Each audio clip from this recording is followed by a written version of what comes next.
What's up, guys? We're live. I'm 5 minutes early today, but I feel like I just need to get this show back on the rails. I've been traveling for, I did maybe a quick week off the island. Went to Phoenix to check out the gym there for a few days. Took my wife to Vegas so she could go see Blink 182. What's up, Augustus? Welcome in. And then had to cancel my show yesterday with Pat Barber, unfortunately, because I had to cover at one of my gyms, and it being a holiday weekend, no one was around to cover. So I ended up covering a bunch of coaching shifts. All good, though. All good. But in this past week of travel, what has happened is, hey, Don, what's up? Welcome in. What's happened is they released one of the CrossFit Games workouts, Chad. And I saw a little bit on Instagram about it, and surprise, surprise, like every announcement we see, whether it's the Open, quarterfinals, semifinals, the games, the comments on Instagram are just filled with negativity, including many comments from games athletes who are going to be participating.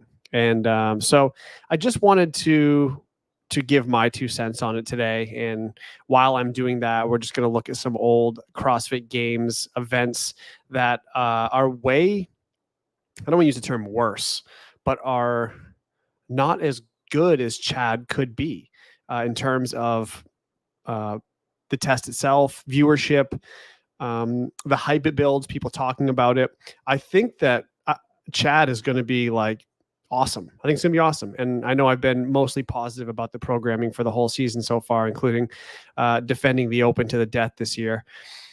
But I don't know what is with, again, this is a whole range of people. The mindset of everyone from the casual fan and CrossFitter who goes to an affiliate to all the way up with these games athletes. So when you see an announcement like Chad coming, the only thing they're able to do is kind of snap emotionally about it into some sort of like negative reaction, right? They're not really thinking through. I'm sure they have now. I'm sure they've reflected on it for days and days. But at the moment when they release it and they decide they're going to spew something on social media, they haven't thought through what it could be and all the twists and turns it could take. And I've seen some clips on Instagram where Dave's saying, hinting there's going to be a twist. And I assume there would be. I assume that there would be something different about it that they do to make the test interesting. But beyond just the test having twists, it could be a really cool viewership event. I'll talk about some of my ideas for how they could make it really cool later on. But anyway, we'll look at a couple past events that I thought wouldn't hit the mark as well as Chad could. Asymmetric Ears, what's up? Yes, you should have stopped by the Phoenix gym. I was there Monday. Wait, no, is that right? Monday, Tuesday this week. I coached a bunch of morning classes. So I was there throwing down, doing my thrusters. I'm on day, just finished day, 24. I just finished day 24 of my 100-day of thruster challenge. I saw Dean. What's up? Dean's at the Phoenix gym. And just saw 77 thrusters today. Getting heavier with them. It's going well. All right, I'm going to present. I'm just going to get the first one going. We just watched this with Scott a little bit. Give me 1 second to get it pulled up. I so am throwing this together last second. I coached again at the gym today. So I got home, pulled some stuff up that I wanted to watch. And we'll get it going. Is taking this one head first. So kicking things off, like there were some brutal events in early CrossFit Games, but Pendleton 1 and 2, in my opinion, is the first time that they really threw CrossFitters for a loop. Like they had the 7K trail run back in the day. They had some other challenging events, but this was the first time that they really were like, okay, guys, you're at the CrossFit Games. Like this isn't a joke. You're going to have to swim in the ocean a decent distance. I don't care if you're good at swimming or not. And guess what? If you don't make the swim, you're out of the competition for the remainder of the game. So it's funny because one of the things that people like to bitch about in the games lately is cuts, right? So they talk about cuts. Oh, if someone makes the games, they should be able to go compete the whole time they're there.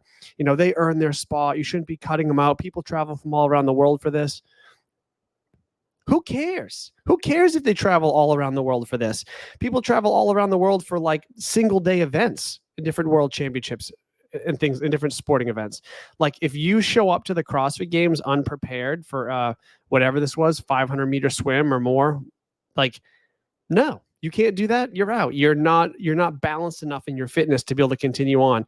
And I feel that way even if people are performing reasonably well and you're in day 2 of the CrossFit Games and they want to cut the field to half. Like you need to perform well all the time to be able to keep your spot. You didn't earn it for the whole time. You earned your entry to the games, and you can quickly lose your entry to the games if you don't perform. So I personally love cuts. It's nothing but drama, and then again, there's people bitching like it's controversial, even though I don't think it is. But it just gives us more excitement in the sport, and people we want to see cut and don't want to see cut. See, oh man, I can't remember this guy's name. This might have been Orlando Trejo. It was either Trejo or someone else, but didn't make the swim, already out of the CrossFit Games. So like you can lose your spot just as fast as you earn it, and I think it absolutely should be that way. But yeah, good point, Don. People fly all over the world to watch Blink-182 as well. Yeah, see, my wife went all the way to Australia for a one-day concert. Exactly.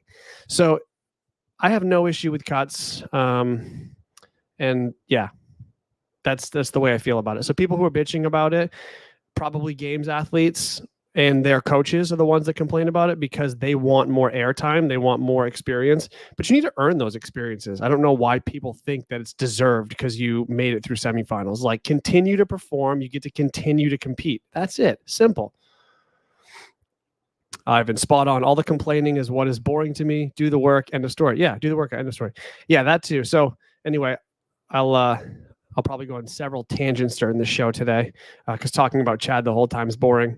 And also, I'll just preface this. I know many people have already beaten the Chad topic to death on YouTube. I've been out of the loop the last few days, so I have not got to watch anything that people have been saying. So whatever you're hearing from me is I've been in the dark. So if I'm repeating people, I probably am. I apologize, but I'm going to give you my opinion anyway. All right, let's fast forward a little bit through Pendleton because, again, the swim's one thing, right? The bike, everyone remembers. We've watched this not that long ago with Scott. It was like a bike/bike push, as you can see here. It wasn't super easy in the soft sand. Pretty brutal. This is event 1 of 2012. We're talking about 12 years ago, before these athletes are really as developed as they are now.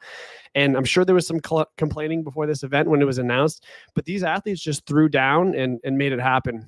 And I remember when Scott was on the show and I talked to him about this, he was saying, he had it was his first CrossFit Games, so his first official CrossFit Games event ever. He pushed and pushed, ended up finishing really well. I think 12th in the first half and maybe even 4th in the second half or something like that. And he said he felt that through the remainder of the games. Like he felt the output he put in these first 2 events throughout the weekend. And I think that's how we should set the tone of the games. Like part of what CrossFit is, a big part of what CrossFit is recovery, right? It's a game of recovery. It can be a game of attrition. We don't need this volume. Turn this down. So it can be a game of attrition in the sense that you completed an event. Maybe you don't do the best in the event, but you're able to put forth high effort, recover, do it again. And those who cannot continue to recover and then put effort forward will slowly fade off across the 10 to 13 events over 4 or 5 days. And that's part of fitness, your ability to do stuff over and over and over again. It shouldn't be that everyone's at their maximum potential for each event and gets to put out what their best possible scenario is for that score. That's not a realistic view of fitness. So to open things up with something like Chad with 1,000 step-ups, if that's what they do, I'm actually speculating if they're using Chad on Friday night. I don't even know, but let's just assume they're doing it at that football stadium outside. That's a heck of a way to then make you be beat up, not so bad, but feeling the effects of Chad for Saturday and Sunday when the details in the tiny little every second matters the rest of the weekend. And I like that. I think that should be part of the test. Wad Zombie, I have the same mentality when it comes to allocating game spots to worldwide regions. Yeah, I have to say I agree with that. So you guys see these guys finishing, the heat is what the big story was back in Pendleton. The sun was just baking on them. There's no place to hide from the sun. That's the finish line. Again, a very brutal event to me, the mix of the heat, first 2 events of the weekend. early on in the sport, so athletes were not as prepared or not expecting something this brutal quite in the games yet. It wasn't the standard. So like I think this is much more detrimental than Chad will ever be for them. Larry Young, if it was attrition, we need some sleep deprivation events. After all the call I've worked, I'm so down to see that. So they kind of did that a handful of years back. Geez, it must be, I don't even remember what year off the top of my head, but they had the year where they flew everyone from Carson to Aromas. And so these athletes were literally briefed at the dinner the night before that they were getting on like a 2 or 3 a.m. flight. They're up in the middle of the night, flying to Aromas, no sleep. And then they did the trail run and they did a heavy deadlift in Aromas the next day. And I mean, these athletes, and you could say, oh, they got some sleep. I would say the majority really didn't. I was coaching 3 or 4 athletes that year. So I was at the Games Hotel with them and we were chatting after the brief and they were all getting ready to go to bed, but they did not sleep. They were so nervous and it was a surprise where they were going the next day. They didn't even know what was happening. They just knew they were getting on a plane and going somewhere. They didn't know where they were going. Nobody slept. So that was truly that like throwback to Aromas when they flew out of Carson was truly a sleep deprivation event in a big way. The nerves and everything else kept everybody up for sure. So, all right, let's move on from this one. So Pendleton 1 and 2, I think are, for a lot of reasons, not as good as Chad could be.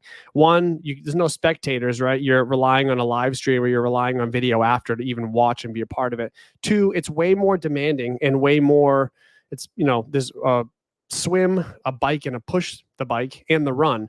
I think it's just a lot more, it'll beat you up a lot more than 1,000 step-ups, in my opinion. Maybe a games athlete would disagree with me because the step-ups are so kind of one directional and so repetitive that maybe that gets to them a little more than that.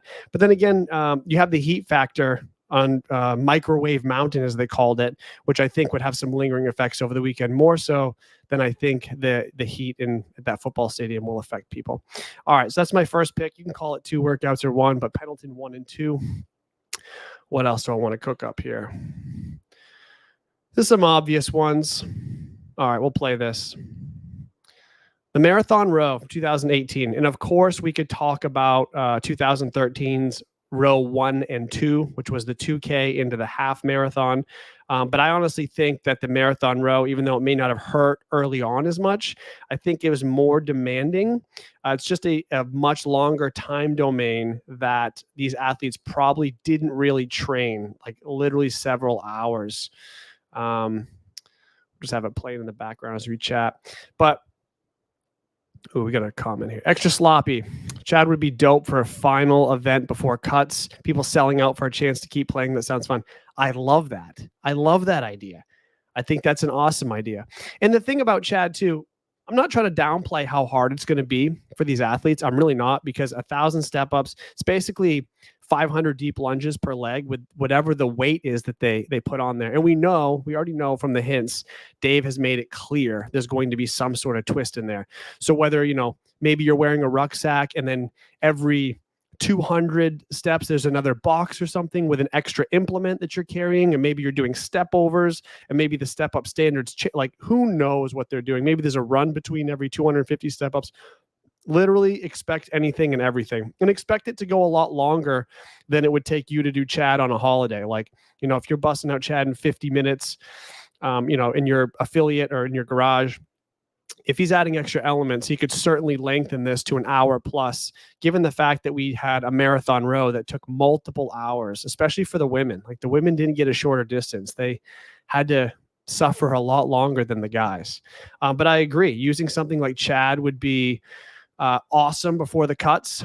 And even if you didn't use it before the cuts, let's say you use it early on, maybe it's the first event, maybe it's wherever they put it, you will see no matter what the twist is, you will see a higher output from everybody on Chad, because I don't think there's ever been a time really where any athlete, games athlete or not, has actually competed through Chad on their own. Maybe some local comp did it, like some crazy psycho local comp, but basically racing through Chad is different than completing Chad, right? The amount of extra intensity, that 10% extra effort, 15% extra effort, you're kicking things up. when you're racing the best athletes in the world, that will mess you up a little more. And it will set you up to see some devastating breakdowns, people getting to 700 steps and then their ass cheeks just cramping up on them to the point where they're essentially failing reps. It could be really entertaining. Like, again, I'm making this little show not only just to talk about some of the most brutal CrossFit Games workouts from the past, but also like to bring some excitement to what Chad could be. Like, I'm totally down, even if I don't get to go to the games this year. I'm going to pull up my laptop and sit in front of it and watch the stream, fully entertained for probably over an hour-long event. James, will be interesting to see the effects of Chad with points on the line. Most of us don't bring that intensity when we do it in our affiliate. Exactly what I'm saying. Exactly what I'm saying, my man. That is right. So, and again, you'll see some cramps. You'll see some people who, I don't know, just misplay the strategy of it. They'll get caught up in the moment, caught up with the two people, the person next to them, the person in front of them, however they're staggering the setup, and just go out too fast instead of playing their own game. And I know CrossFit Games athletes are really good at executing workouts. It's why they're there. But this is not a workout where it would be in a normal part of training. And increasing the speed to try to keep up is not something they would do for that extended time domain very often. And kind of like Murph in 2015. Chad before cuts is a good call, Sarah says. Yep, it would be cool. But yeah. Okay, so the marathon row, anyway, I thought this was a great event. I was in the stands. I sat there and watched this whole thing. I think I popped in and out a few times, but it was great. They had the boats up on the screen. They had a big screen. And actually they had a false start, which delayed this like 20 minutes. Somebody pulled on the rower first and it like sent them off early, and it took them forever to reset the monitors and everything. So all the athletes were standing around after they had rode like, I don't even know. I think they were like maybe a couple hundred meters in, and they had to like get up, start over, like bring their nerves back down, reset, do it again. That was like actually kind of entertaining. It built the suspense a little more as to how things were going to go. And then once we're about 20 minutes into the row, everyone settled in and kind of found their forever pace. But I talk about the boats in the row and how I was entertained by it for a few hours because they could do something similar with Chad. And I hope they do. I have a lot of faith in Dave Castro, and I know he's a very meticulous planner when it comes to details. And I know he's going to want to make this a interesting live and streaming viewer experience. He wants to make it good. So there's got to be a way that he's going to either display the progress of the athletes on some sort of screen, or you'll have to move your box, or you'll have to have a different implement. So you'll be able to tell where athletes are during the event. It won't just be one box in one place for 1,000 step ups. I almost guarantee you that, because Dave wants this to be a show. He wants this to be just an awesome exhibition of the fittest. And he's always been good at that. And the fact that people doubt that he's going to do that again this year is just stupidity. If he wasn't able to execute on these events year after year, you think anyone would watch the games anymore? No. Asymmetric ears. The setup is important. I hope they're in a circle so everyone can see each other and clearly identify the number of reps completed. That would be very interesting and a lot of fun for there to be more gamesmanship as opposed to them being able to get stuck in their own head a little bit. I totally agree. That would be a lot of fun to see. I don't think they'll do it that way. And I hope they do it fair in a way that, like, they don't have multiple rows of people. So people in the back can see where the people are in front of them, even though it'd be impossible to keep track of where they were if there was no like obvious way of telling what number they're on. But yeah, setup is super important. Totally agree. And that's part of what I'm excited to see is how it's visually displayed for us. I think it's going to be sick. Don Neary, imagine Chad with stadium steps and everyone kicking for their positions. Yeah. Don't count that out, right? I don't know that this is the one they're doing at the football stadium, but if it happened to be, imagine that you had to like do some step ups and then run the stairs or whatever. I don't know if it's wide enough to do that. I don't know how many heats they want to do. I think they like a workout like Chad because they could literally have 80 people going at once or whatever it is.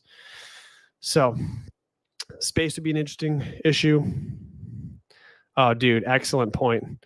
Imagine being a judge and having to count every rep from Dean. Yeah. Brutal.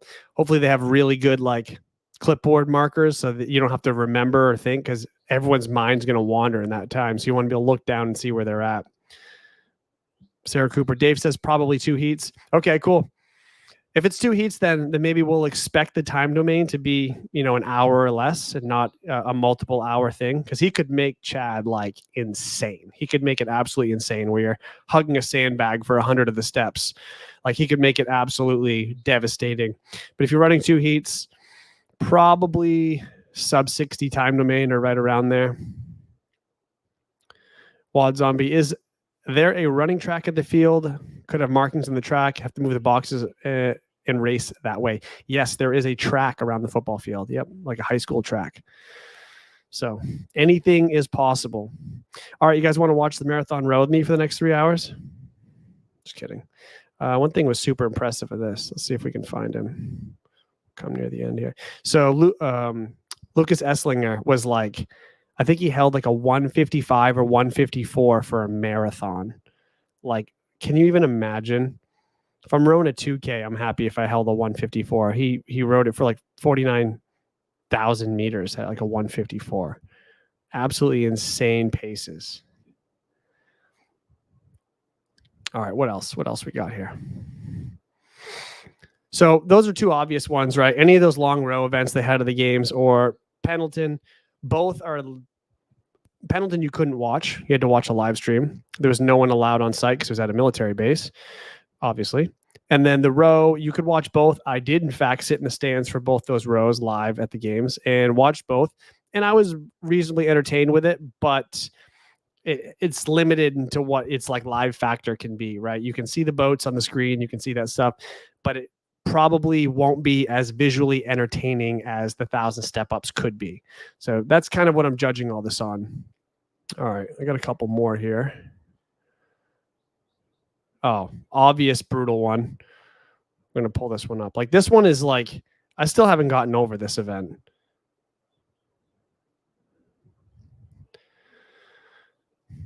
This was like so rude to do to 5 athletes in each division. Atalanta from 2020. 1 mile run, 100 handstand push-ups, 200 pistols, 300 pull-ups, and then a mile run. Just like the most brutal, unpartitioned version of Murph ever. Like this, in my opinion, was almost like destructive unnecessarily to the point where no one could even test this. I don't know of any athlete outside of the games that's decided like, I'm going to take on Atalanta and see what my score is. I'm sure someone's done it, but like ridiculous, absolutely ridiculous. And so for someone to be like, oh, 1,000 step-ups is crazy for the CrossFit Games, or it's too many reps of one thing. Like this is insane. Stepping is much easier than any of these movements for this amount of volume. James O'Rourke, I remember you programming a 40-minute row years back. It was awful. Yeah, I mean, I'm a big fan of exposing people in training to somewhat longer stimuluses. And it's not even that I think that doing that once every 6 months is going to get you that much better physically at that long stuff. But what it will do is it'll give you the experience mentally that will allow you to be like, oh, I've been there. I can do that. I know what it feels like. I know I can survive. Because what ends up happening with a lot of athletes, even some higher level athletes who don't train distance much, is you have a mental breakdown before a physical breakdown. Things get uncomfortable and you just don't want to deal with that mild nagging suffering anymore, and you slow down or you stop when you don't really have to. And so getting some longer stimulus in training will help your mind overcome those feelings that that little bitch inside your head that wants to make you quit. Just like you know you can do it. You've done it before. You'll do it again. So that's a big part of exposure of longer stuff. Longer runs, longer rows, longer bikes. I don't think that there's like an insane amount of value compared to shorter, high intensity, higher skill workouts. I think you get more out of that. But once in a while, you do need to be exposed to it. Sarah Cooper. Yeah, that was stupid. 300 was just so unnecessary. Totally unnecessary. It would not have changed. If you cut the reps in half, like mile run, 50 handstand push-ups, 100 pistols, 150 pull-ups, or somewhere around that, you probably would have had the same result, right? And I think this was, if not the last one, I think this was the last event or one of the last events. I think it was the last event of 2020. So why destroy them at the end when the test is going to be virtually the same if you lower the volume and keep the same order and the same sort of like flow of the workout? whatever. Like, it's the CrossFit Games. Like, you can do that. It's fine. I'm not mad about it, but just over the top. And I don't know if it was like COVID frustration with everything that happened this season. They're just like, you know what? We're going to put the hardest workout out there ever. We're still here, but probably not great. Yeah, Brooke and Haley's hands just gushing blood. Yeah, it just no amount of grips would allow your hands to survive that. You have to do that like crazy tape job those people going for the pull-up world records do. Don Neary, facts. We rode a quarter marathon last week, 10K, and now anything under that is cake mentally. Agreed. Yeah, last week we had the 2K row into the quarter marathon on Jump Ship, and everyone was dreading it. But what I said in the notes was like, yeah, I'm sorry, but like we have to do this once in a while. And my little story on that, for those who didn't see my post, that's the sort of stuff I like to do. I'm not the fittest dude, but I like to push myself mentally when I can. And so I like set it up in the corner of the gym. I ripped on a 2K. I rode like I don't even remember, 7:22 or something like that, 2K, which is pretty respectable for me. I'm not super strong, which I was happy with. And I was recovering, and I was at about 3,000 meters, and somebody walked in the gym that had an appointment an hour later to have this like consultation. And so a coach who's coaching class, he's like, oh, someone's here for their appointment. I'm like, oh, it's an hour later. And they're like staring at me through the door, like, come on, even though they screw up their time. So I had to get up off my rower at 3K, walk over there, like completely gasping for air because I just finished a near max 2K effort and then was trying to cool down on the rower. Talk to this person for like all of 4 minutes to answer their like nothing question. And then like, okay, bye. And I was like, wow, what the hell do I do now? I can't face my people and not have finished this row because everyone else is going to put themselves out there. So I waited like 5 minutes, got back on the row, and I started from zero and did the whole thing over again. And I just tell that story because, one, to me, that was a big mental hurdle. Like I wanted to stop so bad. The second time through, I could feel my ass cramping from going hard, resting, and then trying to like push myself again. It was so difficult. I didn't even want to get back on the rower to start over, but I did. I finished. And then like Don says, now I've had a few rowing workouts since then, because one of my gyms actually that I go to the most, you can't run because of the way it's set up. You can't run outside. So it's a lot of rowing or a lot of echo bike in place of running for a lot of Metcons. Now anything under like 2K feels so easy because I just, I spent that day suffering on the rower and reminding myself, oh, this is nothing. And if you don't have those experiences, you miss out on a certain part of, how you wire your brain and how you think about and approach different training pieces. So that's why I share that story. Suze, I've been there many a time, mid-workout, talking with someone new. Dude, at this place I'm at right now that we're trying to like kind of grow and change some culture at, like, I'm there a lot, and it seems like there's a hidden camera on me. Every time I'm like 7 minutes into a workout I don't want to do and I'm dying, someone walks in and is like, hey, can I ask you a question? I'm just like, does it look like I can breathe and answer your question? And I always have to stop and then figure out how I'm going to start over. It's like gym owner life, man. I'm sure it's happened to every affiliate owner numerous times, but dude, is that so frustrating. Matt, link ladder. I think the longest I've sat in a rower is 90 minutes. I wasn't rowing. There just weren't any chairs free. Nice. Been there. Nice. Asymmetric gears. I sat in the rower for an hour once. 3 hours would suck. Yeah, an hour is plenty though. Like once you get over a certain hump when you're doing endurance work, you settle in, and then I don't want to say it becomes enjoyable, but it becomes somewhat euphoric. If you know how to pace things, or you figure out how to pace something along the way. After a certain point, and that point's going to be different for everybody, you settle into this, what we'd call, I call it like a forever pace. And you can just sit there and go. And even 1 hour can turn into 3 hours if you approach it correctly. Like at a certain point, you're going to be out of energy just like physically, and you're going to want to take a break. But there are ways to prepare for those super long things. Like if you were preparing to run a marathon or doing like a half Ironman or something like that, at a certain point, it becomes a bit euphoric, which sounds crazy. And people like, I hate running. I hate doing this. If you hate it, you just haven't done it enough to experience the highs of it. And once you get there, it becomes much easier to accept it and make it a regular part of your training, and something you can look forward to a little bit. Of course, we always like to have those like 10 minutes, smash yourself, be done, feel that rush of like all those hormones, that hormone dump you get post WOD, you're like, I'm so satisfied for the day. But there's something about the long stuff that once in a while you'll crave, and it's a good feeling. All right, so this was Atalanta again, a workout much more brutal than Chad will be, no matter what details they put into Chad. Dean Santos, 100%. Yeah, Dean is actually somebody I can vouch for. He's in the gym at like 4 a.m. by himself, spending long periods of times on the machine because he's a super strong, super short output like freak, like does Fran sub 2 sort of thing. But he's been working on his endurance for, probably close to a year now, just going in super early and going real slow on machines. So he's been building up. It's been impressive to see him do that.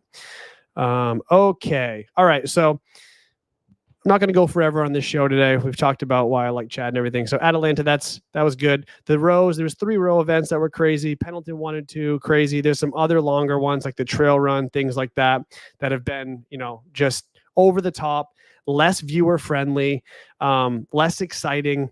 You could argue maybe it's a better test of fitness than stepping up, but I would argue it's similar. Once you're just doing something in like a cyclical fashion for a long period of time, in some ways it's all the same.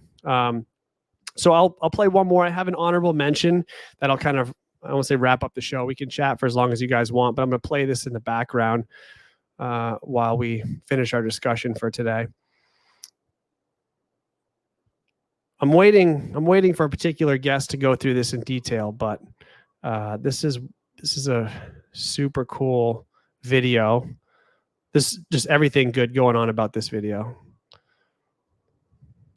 1 second. Get it together here.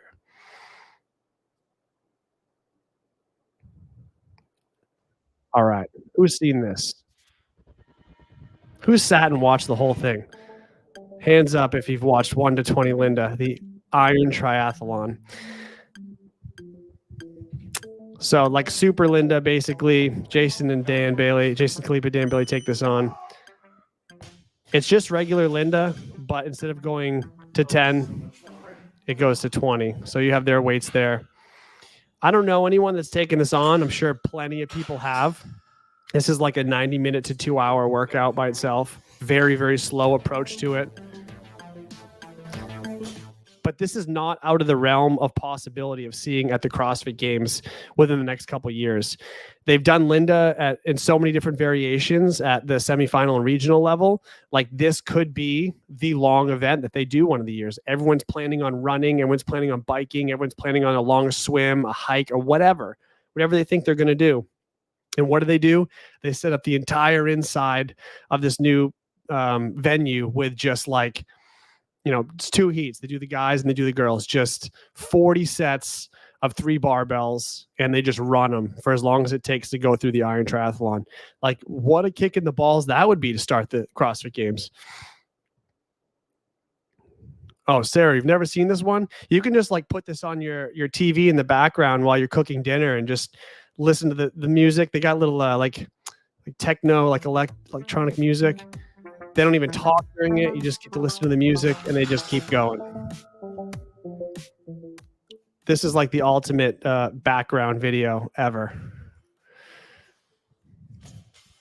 So yeah, this could be something you could see in the future. And I wonder, if they drop something like this on everybody, do they say like, oh, that's too much? Like that volume just ruins you for the rest of the year or the rest of the games. It ruins the whole season because no one's able to really express their fitness the rest of the time. Again, I go back to one of my early arguments that a lot of the CrossFit Games is a battle of attrition, where how much can you tolerate? How much can your body tolerate the power output for how long? And then how well can you recover from it and continue to perform? This test should be, not this workout, the CrossFit Games test should be the most grueling test of fitness in the world. And it should continue as the bar raises and the athletes get better and better and the field gets more and more competitive to see who's actually going to make it there. There should be people who don't survive and fall out of it. Not die, but they're just not put together enough to survive the whole test of the 3, 4, 5 days. Wad Zombie. Maybe I'm biased to OG CrossFit, but athletes don't do this anymore, right? It would be great to see Hopper and Pepper do this. Yeah, I think So like, obviously I could go into a whole show on this, but I think training is much more intelligent these days, honestly, than it was back then. Back then it was come up with the craziest shit you can do, throw down, see how it goes and move on. And there was some coaching back then. And I mean, I was in the game these days, but a lot of our mentality was like, how challenging can we make workouts, that are completable? And so a lot of stuff like this would go on. But today, it would probably have more of a detriment to your week of training than a benefit. So most people wouldn't do it. But you're right. I would love to see Hopper and Dallin take this on, like on some live stream during an off season or something like that. Like, how many people would tune into a live stream of them doing this for 2 hours? 30,000 people on YouTube would watch that. Like, it would be such a big draw. Yeah, they don't do it anymore. You're dead on. It's just because they're a lot of them, not a lot of them, some of them are professional athletes now, and they're not trying to give away anything at any point in the year that they don't have to. So they're trying to be intelligent about everything. But it's too bad for, like someone like our entertainment.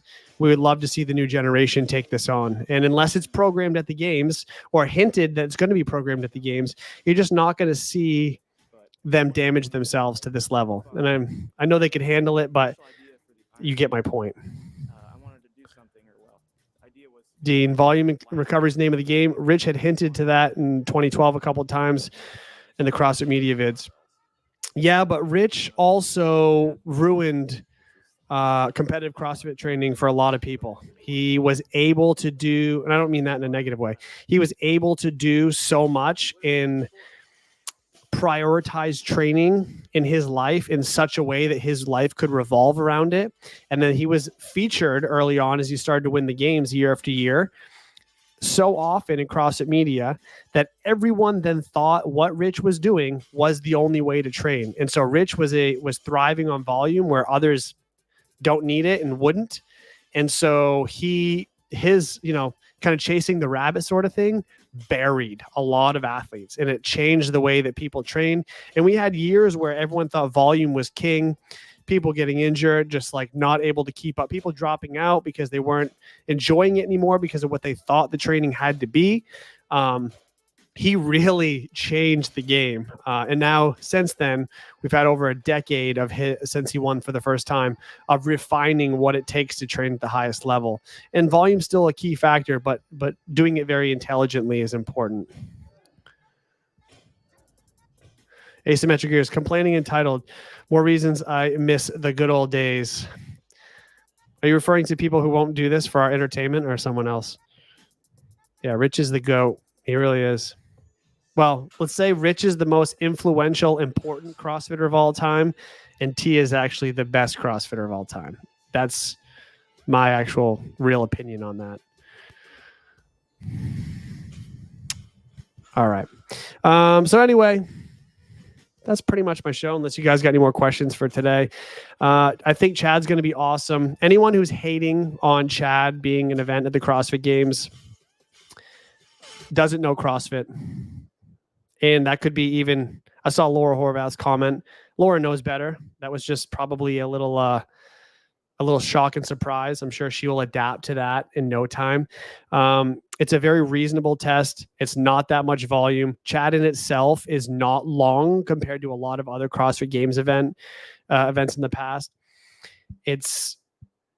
Don't say it's not entertaining for the fans, because if it's done right, which Dave always sets things up right for the most part, he's got a great track record of making things very watchable, very entertaining. He will consider that probably one of the biggest factors in setting up Chad for the masses to watch.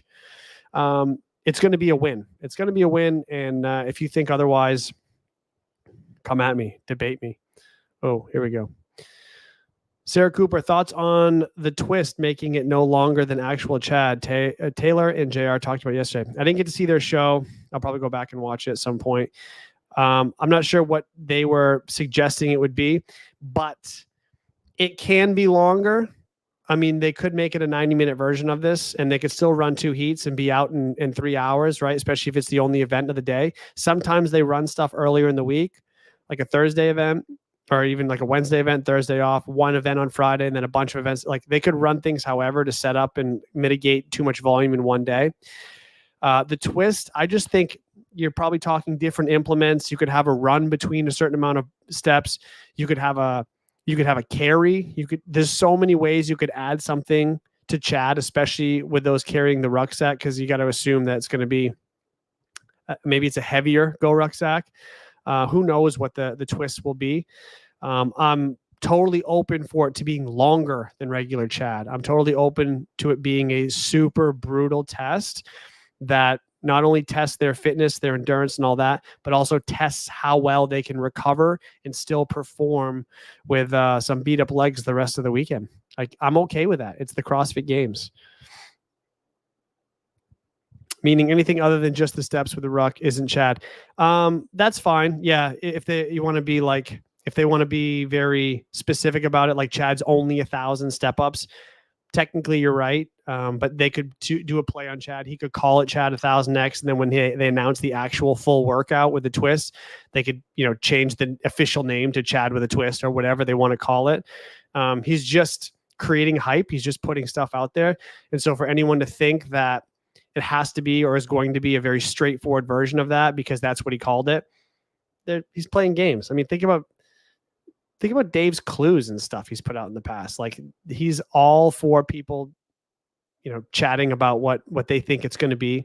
But yeah, I mean, it won't be compared to normal times if there's anything other than 1,000 step ups, even if it's heavier than normal Chad, it won't be compared to the benchmark. And that's okay. It can be a CrossFit Games version.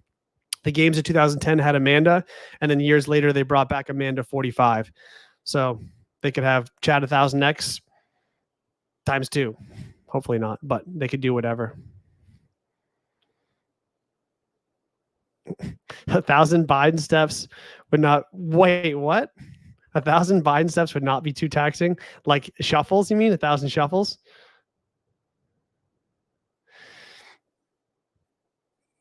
I like the idea of the pig being the box to step onto and then flipping it occasionally. See, you guys have better ideas than me. That would be sick. That would be awesome. Although I'm not sure. Like, I haven't actually touched one of those pigs that's wrapped in that like red stuff. I don't know if it's solid like that.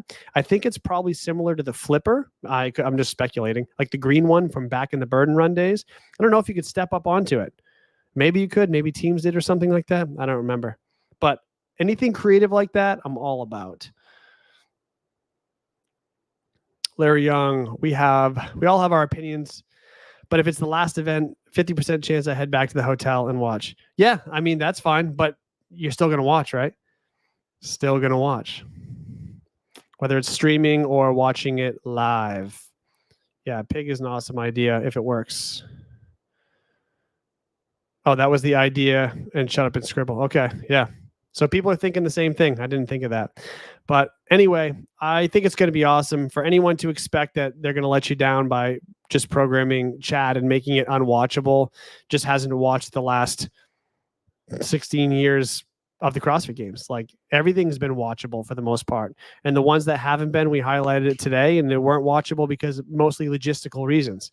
So again, if we didn't love watching crazy shit like that, we wouldn't be into the sport. So it's going to be awesome. Looking forward to it. And I think we'll call the stream there. So coming up, I'll have another show on Tuesday.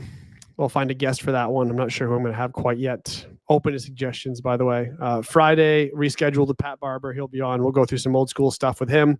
And then the following week, I have to say, with all the legends I've had on the show, I've been fortunate enough to have, I have the 2 guys from WOD Science coming on. And they are, in my opinion, I don't really trust the opinion of that many coaches in our space just because there hasn't been that much stuff that's truly been studied with CrossFitters. A lot of the coaches in our space that want to be scientific about things, use information from studies that are done with very specific types of athletes. And there are a lot of variables that we have in CrossFit that don't get talked about. These WOD Science guys are both very knowledgeable in CrossFit and have a ton of info. I have so many questions about things that go into CrossFit training and competing that I think the mind of an experienced coach in terms of very specific to CrossFit Games training and those guys and their scientific background, I'm super excited to just like pick their brains. So that's coming up in like a little less than 2 weeks. I'll announce that early, but it's going to be probably my most fun show that I've ever been a part of. So I'm very excited to see that. Oh yeah, thank you so much. Like and subscribe if you would, please. The channel is growing, but it could always grow faster. And I love doing these streams. And the more subscribers I get, my wife goes, oh, wow, people are actually watching you. You should do more of those shows. So if you want more, subscribe, because you don't got to convince me. I got to convince her to give me the time to do these. So like and subscribe. And with that, guys, I will see you on Tuesday. Thank you so much for showing up on a Saturday to watch the show. And yeah, join if you can. If you want to join, by all means. And we'll see you guys next week. Bye-bye.